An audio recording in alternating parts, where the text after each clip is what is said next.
ko ang inyong Panginoong Jesus, muling nabuhay. Ako ay namatay para sa sangkatauhan. Ako'y muling nabuhay upang kayong lahat huwag mawalan ng pag-asa. Ako'y naririto, mga anak, ang inyong Panginoon na muling nabuhay. Upang kayo'y bigyan ng buhay.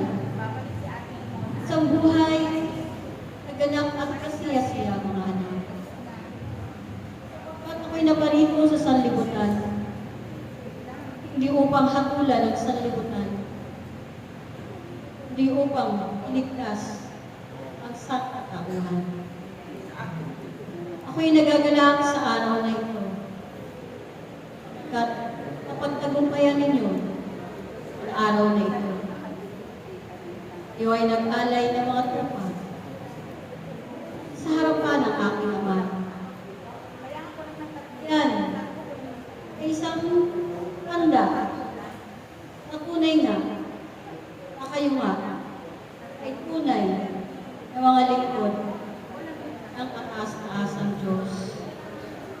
Yung lahat ay nagkakaisa. Kayong lahat ay nagtutulungan.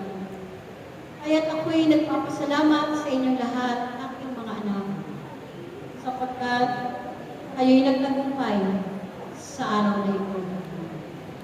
Sa araw na ito, ako ay magbibigay ng biyaya sa inyong lahat. Lahat ninyo ang inyong mga kamay, mga anak, sapagkat ako'y magbibigay sa inyo ng isang regalo mula sa inyong Panginoon. Ang regalong ito ay isang napakalaking kayamanan. Kayamanan na nagmumula sa aking Ama, na siyang maulang kayamanan, na kung saan ito ay gagamitin ninyo sa inyong paghayo. Sapagkat panahon na upang kayo ay humayo, mga anak. Maraming tao ang naghihintay sa inyo upang sila rin ay makapakinig ng mga salita na hindi pa nila nakakitigan. Sapagkat ito na ang panahon na kayo ay kailangan ng humayo, mga anak. Sapagkat nalalapit na ang aking pagbabalik. At nais ko linisin ang lahat ng mga lansangan, kunin ang mga baton at kalat, ayusin ang bawat tahanan at puso ng mga tao. Kaya aking mga anak, kayo ay aking tinatagubilinan. Kayamanang ito ay mula sa aking Ama. Ito ay inyong pakaingatan. Ito ay inyong gamitin para lamang sa gawain ng aking Ama.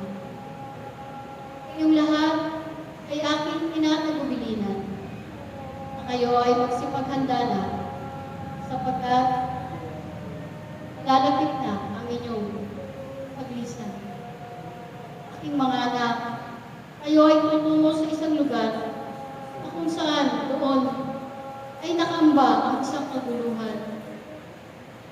At ang lugar na iyon ay puno ng kaguluhan. Kailangan yung papakan ng lugar na iyon upang humupa ang kaguluhan doon.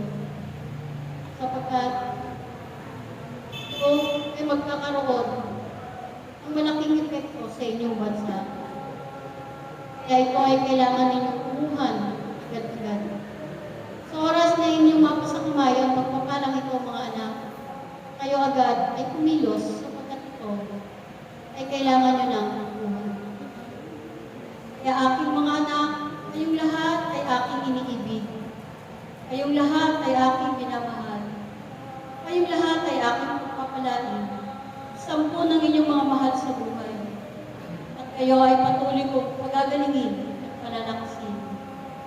At aking mga anghel ay laging nakasubaybay sa inyong lahat. Walang sino man ang makapipinsala sa inyo, aking mga anak. Walang sino man ang makapagbibigay sa inyo ng salot, ng sakit, o karamdaman. Sapagkat ako si Jesus na inyong Panginoon ang magbabantay sa inyo lahat. Maraming salamat, aking mga anak, at sumainyo ang aking kapayapaan, sumainyo ang aking pagpapala, at binabati ko kayong lahat. Maraming salamat. Maraming salamat.